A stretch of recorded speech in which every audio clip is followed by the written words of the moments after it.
Welcome back guys. Balik tayo mundo ng IT. At this time, it's another chapter. Ito yung chapter 4 yata. Kasi nagpa-practice akong magturo.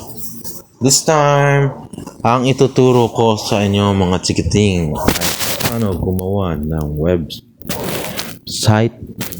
Yan naman, web page. Meron tayong dalawa. Ituturo ko sa inyo yung traditional o yung flexible. Pag sinabing traditional, ito yung gagamit ka ng laptop, ng computer, download ka ng tawag na Dreamweaver, Notepad, HTML, pwede na. CSS, magpa-practice ka nun. PHP, yan ang gagamitin mo. Pero hindi ko kaya yung traditional. Doon ako sa flexible. Alam mo kung bakit ko pinili yung flexible?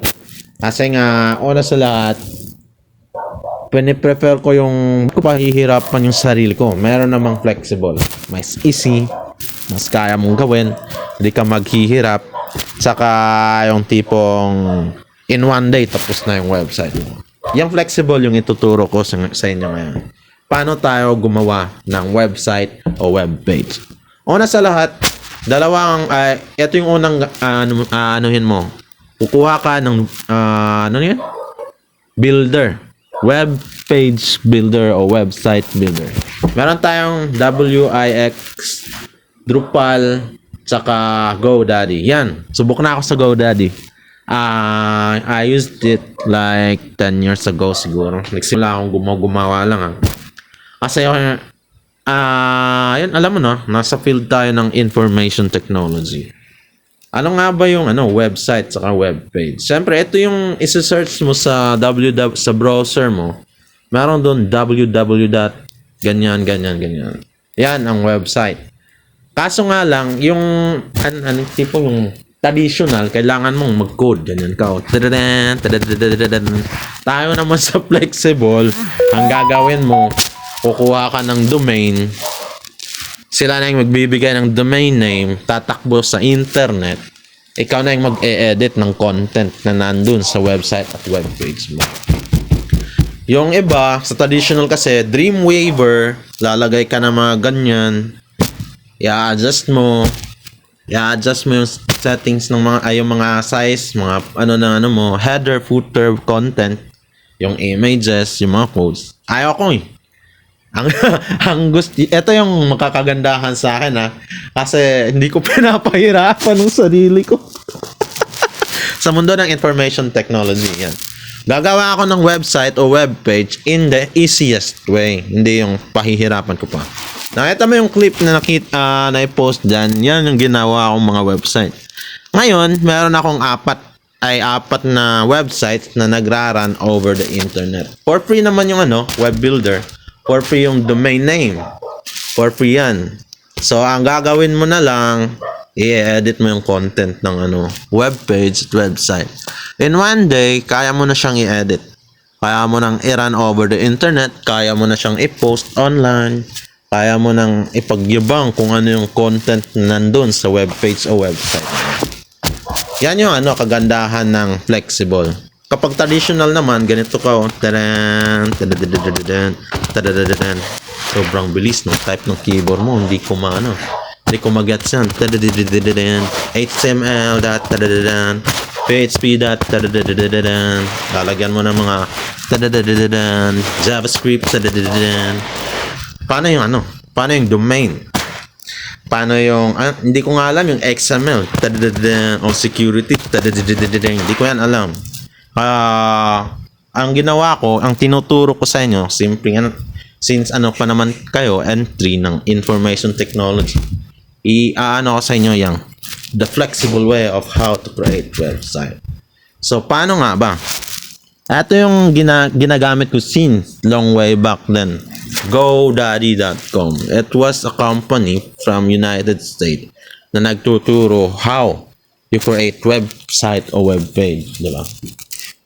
It's a web builder na nagtuturo sa iyo ng basic kung paano gumawa ng website.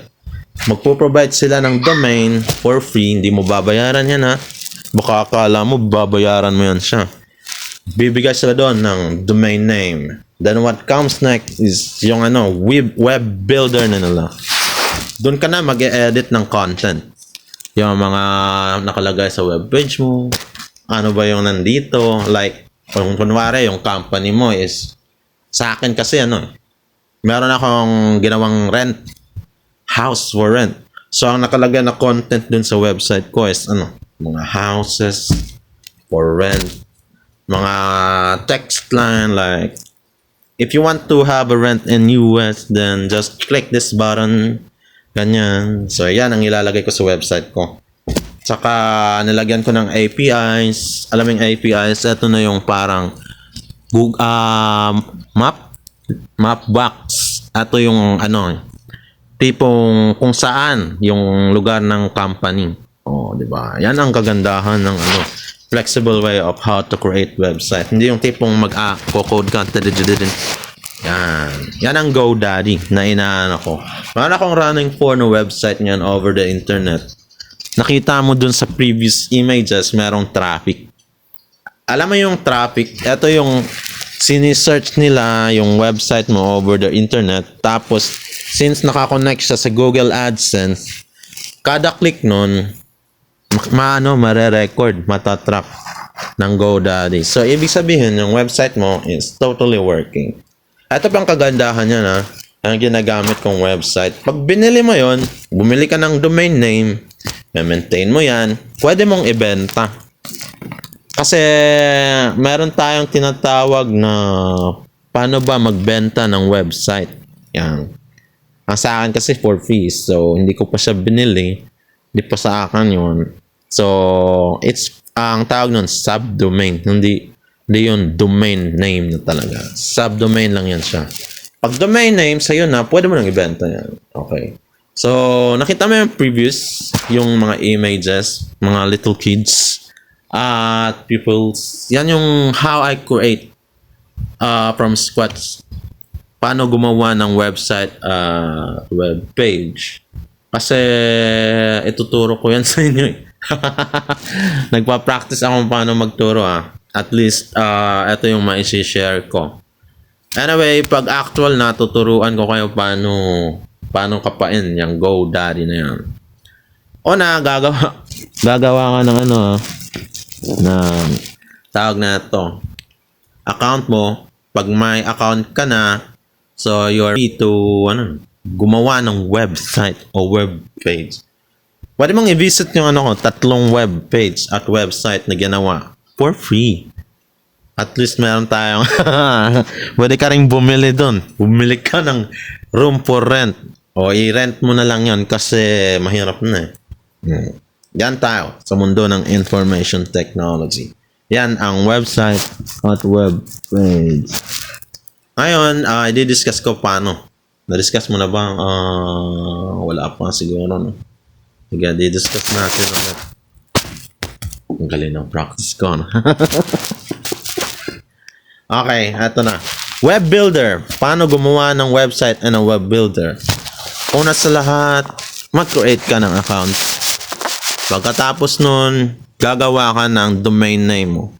Ano yung fit na mo? It's either, magbebenta ka, or just for fun, or just to advertise something, o kaya naman e-commerce. I-click mo yun doon I-click mo yan, i-click mo. And then, they will give you the, anong tawag na to? Yung sample. Template ng web na pwede mong i-edit. Pero kung ikaw naman yung professional na IT na gusto mong meron kang sariling design, like user interface o GUI, na gusto mong i-follow, pwede mo rin gamitin yan. Pwede mong gawin yan dun sa GoDaddy. Pero I prefer muna as a beginner, aralin mo yung template na nandoon sa web builder. Then edit the content. Edit kung ano yung aanuhin mo, yung mga images, mga buttons, action buttons, slides, ganyan. Okay, edit mo yan. And then when you're done, you have to publish it para ma-check ng GoDaddy na pwede nang i-run yung domain mo over the internet. Pag natapos mo na yon, then that's it. Clap your hands na tayo and you have now your own website or web page in just a minute, 10 minutes, 30 minutes. Kung professional ka, one day. In one day, pwede mo nang i-manage ang website mo. Ang kagandahan yan, hindi yan nag-e-expire, ha? Forever yan sa GoDaddy. Pwede mong i-search yung account mo. Ilan na ba ang website na nagawa mo under their name? Pwede mong i-click, i-check yung traffic. Pwede mong i-check yung graph kung ilan na ba yung numbers mo. At saka, higit sa lahat, pwede mo na tong ibenta. Yan ako ngayon. Expect akong pwede ko nang ibenta ang website ko. For life, mawakaw akong pera. Anyway, yan tayo sa mundo ng information tech. Paano gumawa ng website o web page in not a traditional way, in the most flexible way, at paano to ibenta sa crowd. Now you know it. Please subscribe to channel mo lang. Kaya naman, aralin mo. At since nagtuturo akong mag-teacher, have a break muna. Thank you.